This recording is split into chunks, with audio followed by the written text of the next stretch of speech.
तो चलिए आज बात करते हैं अभिषेक की कहानी की। और इस कहानी के जरिए हम एक ऐसे जाल को समझेंगे जिसमें शायद हम में से कई लोग कहीं ना कहीं फंसे हुए हैं। एक ऐसा जाल जिसे हम सैलरी ट्रैप कहते हैं। वो सिचुएशन जहाँ बाहर से तो सब कुछ बिल्कुल परफेक्ट शानदार दिखता है, लेकिन अंदर ही अंदर एक घुटन सी महसूस होती है।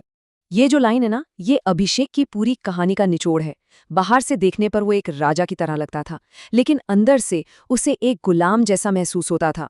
और सच कहूं तो यही सैलरी ट्रैप की कड़वी हकीकत है, एक ऐसी बेबसी जो सफलता के दिखावे के पीछे छुपी होती है। चलिए इस दिखावे और हकीकत के बीच के फर्क को जरा समझते हैं। एक तरफ ऑन पेपर अभिषेक के पास सब कुछ था, एक शानदार सैलरी, अपना घर, एक महंगी कार, वो सब कुछ जिसका सपना शायद हम सब देखते हैं। लेकिन दूसरी तरफ जो हकीकत थी वो बिल्कुल अलग थी। एक पिंजरे में कैद, बेचैन और अंदर से बिल्कुल खाली। क्या ये एहसास कुछ जाना पहचाना सा लगता है? तो सवाल ये है कि अभिषेक इस जाल से आखिर बाहर निकला कैसे। उसकी ये जो यात्रा है, ये एक बहुत ही सीधी लेकिन चौंका देने वाली सच्चाई को समझने से शुरू हुई। ये वो लाइन थी जो अभिषेक ने अपने मेंटर डॉक्टर बुक से सुनी, और इसने उसे अंदर तक हिलाकर रख दिया। जरा सोचिए इस बारे में। क्या ये हम में से कई लोगों के लिए सच नहीं है कि बस एक महीना अगर कुछ गड़बड़ हो जाए तो हमारी पूरी फाइनेंशियल दुनिया हिल सकती है? और बस इसी एहसास ने अभिषेक को एक्शन लेने पर मजबूर कर दिया।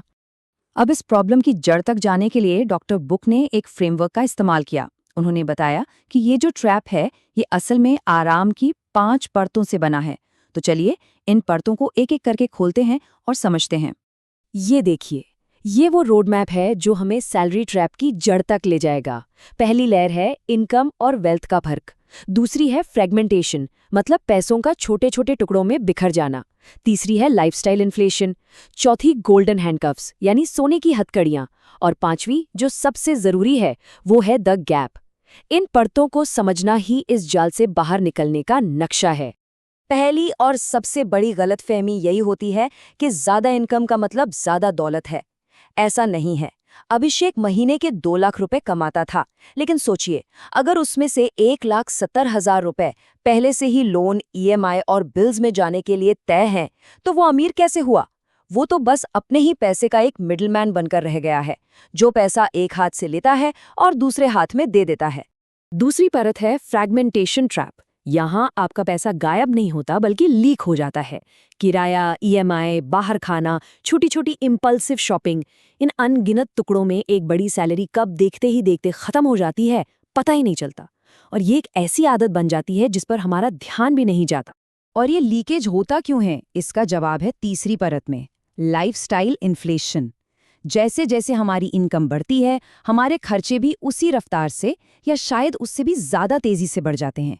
बेहतर सैलरी का मतलब बेहतर कार, बड़ा घर, महंगे शौक, और हम ये भूल जाते हैं कि इन सब के साथ हमारे फिक्स्ड खर्चे भी आसमान छूने लगते हैं, जो हमें इस जाल में और भी गहराई से फंसा देते हैं। ये लाइन ये इस जाल की चौथी और सबसे शक्तिशाली परत को दिखाती है। एक समय ऐसा आता है जब हम काम इसलिए नहीं करते क्योंकि हम करना चाहते हैं, बल्कि इसलिए करते हैं क्योंकि हम रुकना अफोर्ड ही नहीं कर सकते। और यही एंट्री होती है गोल्डन हैंडकफ्स की। ये अच्छी कार, ये बड़ा घर, ये ब्रांडेड कपड़े, ये सब ऊपर से तो इनाम की तरह दिखते हैं, लेकिन असल में ये सोने की हथकड़ियां हैं। ये हमें एक ऐसी नौकरी से बांध देती हैं जिसमें हम फंसा हुआ महसूस करते हैं, क्योंकि इस लाइफस्टाइल को मेंटेन करने का प्रेशर इतना ज्यादा होता है कि उसे छोड़ना नामुमकिन सा लगता है। तो फिर आज़ादी का असली पैमाना क्या है? वो है पांचवी और सबसे जरूरी परत, द गैप। ये आपकी कमाई और आपके खर्च के बीच का फासला है। सीधी सी बात है, ये गैप जितना छोटा होगा, गुलामी की जंजीरें उतनी ही मजबूत होंगी। अभिषेक के केस में 2 लाख की कमाई और 1,70,000 के खर्च के बीच सिर्फ 30,000 का गैप था। और यही छोटा सा गैप उसकी आज़ादी के रास्ते में सबसे बड़ी दीवार बनकर खड़ा था। अब इस जाल के साइकोलॉजिकल असर को समझने के लिए डॉक्टर बुक ने अभिषेक को एक कहानी सुनाई, एक भेड़िए की कहानी। और ये कहानी हमें सिखाती है कि कैसे हमारा कंफर्ट, हमारा आराम ही हमारी सबसे बड़ी कमजोरी बन सकता है। तो कहानी कुछ यूं है कि एक बहुत ताकतवर भेड़िया था जो हर दिन शिकार करता था, शिकार करने की जो चुनौती थी ना, उसी में उसकी ताकत और उसकी होशियारी का राज छिपा था। वो अपनी पीक पर था। फिर एक दिन उसे पास के खानाबदोश कैंप से बहुत आसानी से मुफ्त में खाना मिलने लगा। अब उसे हर रोज शिकार करने की मेहनत नहीं करनी पड़ती थी।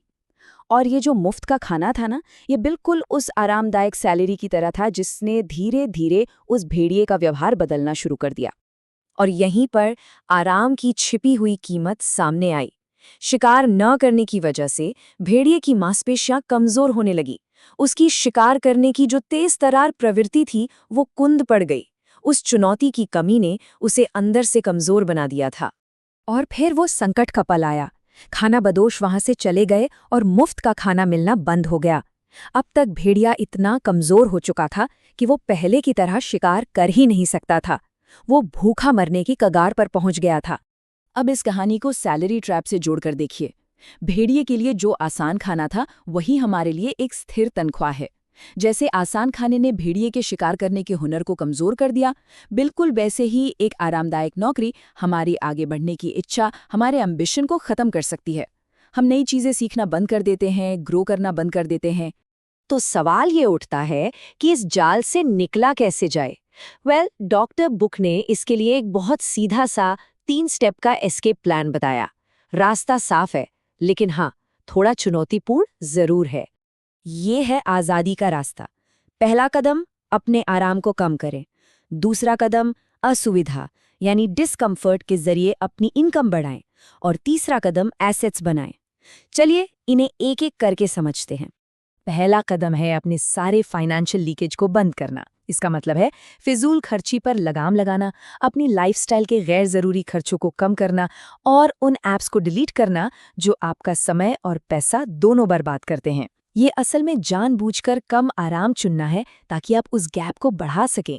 दूसरा कदम है अपने प्रोफेशनल मसल्स को फिर से बनाना, और ये होगा उन चुनौतियों को स्वीकार करके जो आपको आगे बढ़ाएंगी। मुश्किल नए स्किल सीखें, ऐसी किताबें पढ़ें जो आपको चैलेंज करें। काम पर मुश्किल प्रोजेक्ट्स की जिम्मेदारी लें, क्योंकि जैसे एक मसल डिस्कम्फर्ट महसूस करने पर ही ग्रो करती है, वैसे ही आपका दिमाग और आपके स्किल्स भी ग्रो करेंगे। और अब आखिरी और सबसे ज़रूरी कदम, जब आप अपने खर्चों को कम करके और इनकम को बढ़ाकर उस गैप को बढ़ा कर लेते हैं, तो उस बचे हुए पैसे को ऐसी जगहों पर इन्वेस्ट करें जो आपके लिए पैसा बनाएं, यानी कि असेट्स। यही वो कदम है जो आपको सैलरी पर आपकी निर्भरता से हमेशा के लिए आज़ाद कर सकता है और सच्ची फाइनेंशियल इंडिपेंडेंस दिला सकता है। तो अंत में ये एक सवाल है जो हम सभी को खुद से पूछना चाहिए। हमारा आज का जो कंफर्ट है, क्या वो एक सुरक्षित ठिकाना है जो हमें बचाता है, या फिर ये एक सोने का पिंजरा है जो हमें कैद करता है? इसका जवाब ही हमारी आज़ादी का रास्ता तय करेगा।